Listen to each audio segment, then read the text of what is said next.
Hi US, welcome to Rithana electrical work. இப்போ நம்ம எங்கே இருக்கிறோம் பார்த்தீங்கன்னா புளியாந்தோப்பு. ஸோ இன்றைக்கி பார்த்தீங்கன்னா நம்ம ரூஃப் பைப்போட வந்திருக்கோம். இதுதான் அந்த ஏரியா ஃபுல்லாக பாருங்கள். இங்கே தான் நம்ம இன்றைக்கி ரூஃப் பைப்போட வந்திருக்கோம். இப்போ பார்த்தீங்கன்னா இதில் என்னென்னு பார்த்தீங்கன்னா ஒரு ஹாலு, ஒரு கிச்சனு, 2 பாத்ரூமு, 2 பெட்ரூமு.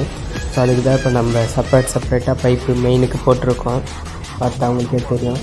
ஸோ நாளைக்கு ஜல்லி, அதனால் இன்றைக்கி நம்ம எல்லாமே இன்றைக்கி ஃபினிஷ் பண்ணி ஆகணும். ஃபுல் வீடியோ பாருங்கள், பார்த்துட்டு கமெண்ட் பண்ணுங்கள் நான் எப்படி பண்ணியிருக்கேன்ட்டு.